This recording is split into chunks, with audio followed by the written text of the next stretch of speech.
doing.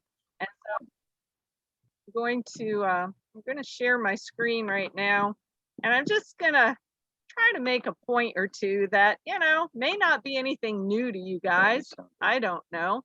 But no, I don't think I need sound because this is just visual, but thank you for the reminder. I appreciate that.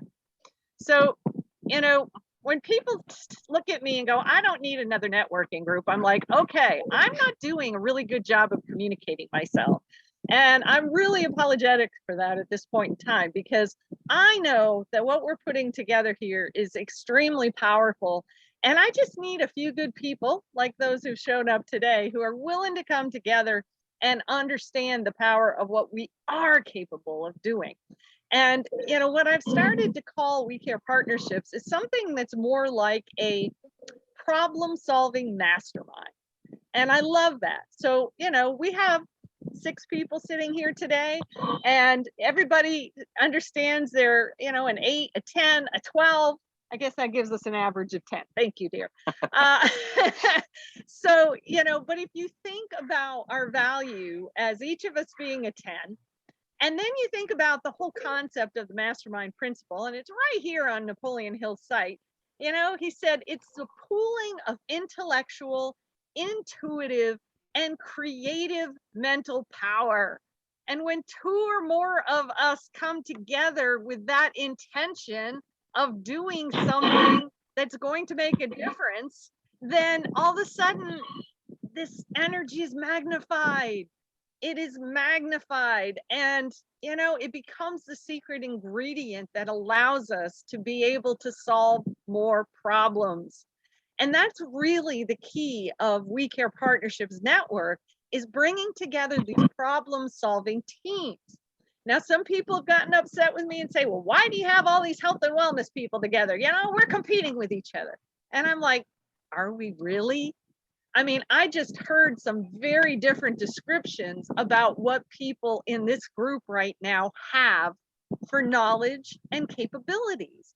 And that to me says, all right, so if I look at putting a team together like the puzzle border on a jigsaw puzzle, and I think of each of you as somebody who fits a piece in there in that jigsaw puzzle. Once all those pieces are put together in that jigsaw puzzle, now we have a solution that is possibly hundreds of times more powerful than what any of us can do individually. And so that's really the purpose of the We Care Partnership Network, is to put together first virtual teams, because we'll take people from wherever they want to come. I don't care whether it's the US, the Canada, or Africa, or wherever they want to come from. I don't care. But as we get members into the team, we're going to focus our energies into finding more people in those local geographic areas where our team members are, so that we can start to create those microcosms of change in physical communities, just like the Amish have done for centuries. They have their own little communities in a geographic area. And yes, we are instituting the technology side too. We're not here to throw out the technology, although some days I hope it becomes improved upon over where we are now. But hey, we're here from all over the place right now meeting together, and that's a beautiful thing. I am absolutely grateful for that fact. So that's the main concept in terms of what we are doing here. And this is something that I might try to move my little window over here so I can see better. This is basically the concept that we have pulled together that I learned over 30 years ago in corporate America. And, there is a very structured problem solving process that any team can utilize. When I was in corporate, it's actually kind of funny. This was one of the first things. First of all, just to tell you that I had nothing to do with this. This was the universe acting on my behalf. There's no doubt in my mind about this, because when I got hired into my first salary level position in corporate America, it was sold to me as an IT position. And I was in college getting computer trained. So I thought I was actually going to become a computer programmer. But right after I got hired into that position, within weeks, the guy got promoted who hired me. Another guy came in and he said, I don't need an IT person. I'm an IT person. I need a project manager and I need a team leader. And I'm like, oh crap, what have I just gotten myself into?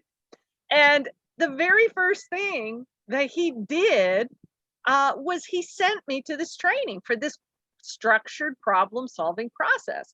And I became this leader and facilitator of problem solving teams in the manufacturing shop. And what I really learned there was that people who are closest to the problem are oftentimes the best ones to start crafting a solution. And so, this very structured process, there's tools and techniques that go with every step of this process. But basically what we did was, I worked in tool engineering for a long time as part of this plan. And so I brought together a team of shop floor employees in tool engineering and said, okay, guys, tell me, what are the things that are causing problems here in your tool engineering area that, either slow you down, cost us money, they're a pain in the backside to deal with. I said, what are those problems? Let's make that collection of problems. And that's what we did. We brainstormed and let everybody give their ideas about what were some of the problems that were just bugging them, or they knew the company was really losing money because of them, etc. And then, we talked about those problems a little bit. And then we started with some different tools and techniques. We started getting them to narrow down, which of these problems do you want to focus on right now? And we get them into, we did something called multi-voting was one of the tools. And there was other ways that we could do it as well. But we got them to narrow it down until the team was agreed upon. This is the one problem we want to focus on right now. And then digging into root cause analysis. Any of us who've ever been parents, we know kids are the best root cause analysis people on the planet because they go, why? And that's basically what our teams were doing, was asking, it was just, we had these big structure trees all over the walls, flip chart paper all over the walls, where it was like, why does this happen? Okay, so why is that? And why is that? And you build out these structure trees as you're drilling down, trying to get into root cause. Now, a lot of us here already have some ideas about our areas of specialization. We have some ideas about what some of those root causes are of some of those problems. But if we chose to come together as a team and select a problem, now it's like, okay, so how do we drill down and make sure we're addressing the root cause of the team's problem, not just our individual problems? And then it gets into another session of brainstorming to say, okay, well, if that's the root cause, how do we develop a solution that's going to tackle that root cause? We want to eliminate it. We don't want to band-aid it like most of the system we're talking about does. I'm so tired of people talking about treatment. I want to talk about cure. And I don't believe cure is all about man-made stuff. I mean, it can help sometimes. Lord knows that if I broke a leg, I'd want somebody to give me a treatment to put that leg back together. There's no doubt about that. But I will tell you, and you know who I mean, I think, we have a friend who ended up with a compound fracture in her ankle, and she refused all the traditional treatments. She refused the surgery. She has managed to heal herself. And I mean, it's been amazing to watch her go through this, but she was determined that she didn't have health insurance. She didn't want health insurance, and she was determined she was going to make it through getting that ankle healed. She climbed, and you'll know this one, back in Georgia, she recently went up a staircase with like 150 to 200 stairs in it. She climbed Amicalola Falls. Okay. That's a lot of steps. That's a lot of steps, very steep, but she did it. So, that's what I'm saying is solutions can come in all forms and fashions. And I believe that when we come together with our collective knowledge in this mastermind intention, we can create solutions that are far more powerful than a lot of the craziness going on around us. And then you go to implementation. I didn't put a trial implementation in here, but that was also a step, was you did a trial implementation to make sure that the solution that you were talking about was going to work, that you could actually get measurable results. Because right now, the results that are being measured in this country, I talked about it on a meeting this morning and one yesterday morning. I said, it is absolute insanity that the US spends more on healthcare than anybody in the world. But in terms of our results, we rank number 40. That's insane. So we try we get into some of the trial implementation, and then we get into solution implementation. So that's the true purpose of this We Care Partnerships Network, is to create the powerful mastermind of people who have a common passion. Right here, there's no doubt in my mind, everybody here on this meeting right now has a passion for helping people to become more empowered in their healthcare, to be able to claim more wellness for themselves, and to be able to live a fuller life and a longer life, but have it be a good quality life. Because long life without quality ends up being torture for some people. I know some people who have been through that. So if you're going to have a longer life, you need a quality of life as well. And I know everybody here is on that page. So I would appreciate hearing from you guys. Does this information help you to understand better what our vision and our intention is all about? I think so. It helped me. It helped you? Good. Helped me. Because I wasn't feeling like I don't belong in this group, but yeah. Oh, you do. I think you do. That's what I said. You just need to follow along and you'll figure it out. I mean, come on, Doreen, you're going to tell me you don't have umpteen number of stories about ways that the healthcare system is broken right now?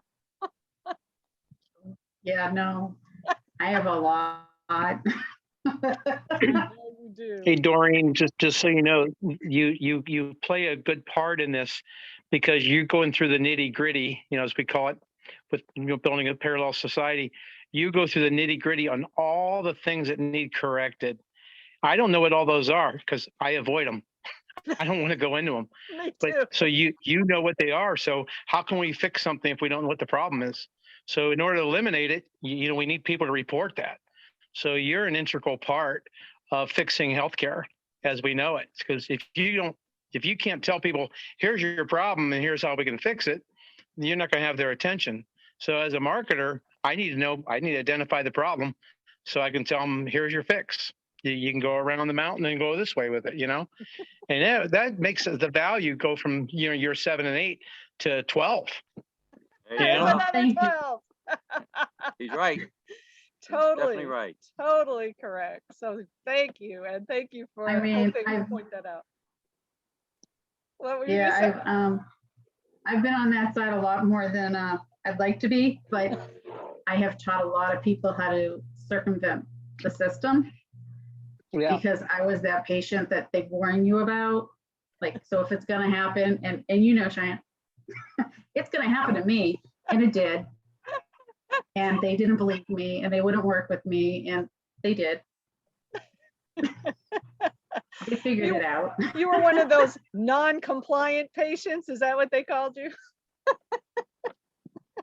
I woke up in restraints 4 days after my surgery. Wow. Because I They was heard about you. Yeah, I pulled my nasal tube. Oh my word. Apparently I was not happy with them. Nope, I don't think so. I don't think so at all. What about you, Kayleen? Does this make it a little more clear what we're working on doing? Yeah, I mean, it's, bringing our life experience, knowledge, wisdom, ideas, creative energy together, which always, humans are meant to collaborate and co-create, you know what I mean? Yes. Because we all have different strengths. And as Steve said, we've got strengths and weaknesses based on how we live our life. So, I mean, just even thinking about the whole, I'm like you, Steve, I was in the system, and then the system told me I was supposed to die at age 23. And I'm like, I don't think so. That's A little bit of my story. And so I exited stage left, I'm 48 now. So But I then had to re-enter it and take care of my mom with brain cancer for 2 years, who who wanted to go the more traditional pharmaceutical route. So one of the biggest things is knowing your rights and knowing what kinds of questions to ask to really make sure you understand what the doctor is telling you, because they're not used to people asking them questions. They're used to like, I'm the authority.